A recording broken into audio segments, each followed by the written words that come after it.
నమస్కారం అండి. నా పేరు శ్రావ్య కట్ట. High court advocate.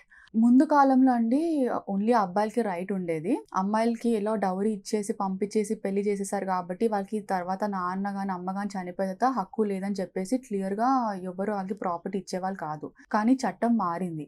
ఆ మార్పులో ఒక మార్పేమొచ్చిందంటే అమ్మాయికి గూడా సమానం హక్కు ఉంటుంది. అబ్బాయికి ఎంతైతే ఆస్తి ఇస్తారో అమ్మాయి గూడా అంతే ఆస్తి ఉంటుంది. సో, ముందులాగా అబ్బాయిలు ఎంతమందున్నారు, ఆస్తి ఎంతుంది, ఎలా డివైడ్ చేశారో అట్లా డిస్కస్ చేసేవాళ్ళు. కానీ ఇప్పుడైతే పిల్లలు ఎంతమందని చూస్తారు. సో, ఆ ఫాదర్‌కి పిల్లలు ఎంతమంది, వాళ్ళకి ఎన్ని ప్రాపర్టీస్ ఉన్నాయి, అది అగ్రికల్చర్ ల్యాండ్ ఉండనియండి, ఒక ఫ్లాట్ ఉండనియండి, కమర్షియల్ ప్రాపర్టీ, ఇండిపెండెంట్ ప్రాపర్టీ ఎలాంటి టైప్ అయిన ప్రాపర్టీలో గూడా ఆ అమ్మాయికి హక్కు ఫాదర్ రైట్ అయితే హక్కు ఉంటుంది. ఇప్పుడు నాన్న సొంతంగా కష్టపడి సంపాదించిన ప్రాపర్టీలో రైట్ ఉంటుంది.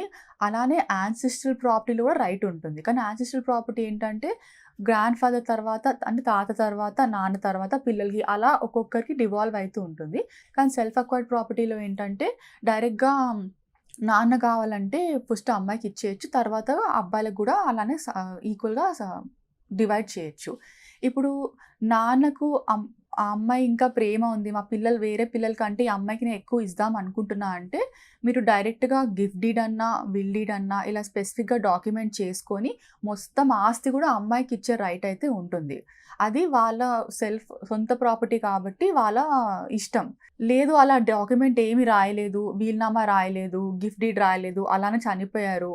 నెక్స్ట్ ఎలా అంటే అందరికీ సమానంగా వెళ్తుంది. సో, అమ్మాయికొచ్చిన ప్రాపర్టీ వస్తే నాన్న నుంచైనా వస్తుంది. లేకపోతే తను సొంతంగా సంపాదించిన ప్రాపర్టీ అయినా వస్తుంది. సో, ఈ 2 దాంట్లో ఆమె చనిపోయిందనుకోండి, ఆ ప్రాపర్టీ ఎలా వచ్చినా హస్బెండ్‌కి రైట్ ఉంటుంది. ఎందుకంటే అతను మిగిలాడు కాబట్టి హిందూ సక్సెషన్ యాక్ట్ ప్రకారంగా క్లాస్ 1, క్లాస్ 2 హెయిర్స్‌ని టేబుల్ ఉంటుంది. ఆ టేబుల్‌లో ఫస్ట్ హస్బెండ్‌కి రైట్ ఉంటుంది. తర్వాత ఆ అమ్మాయికి పిల్లలు ఎవరైనా ఉన్నారంటే రైట్ ఉంటుంది.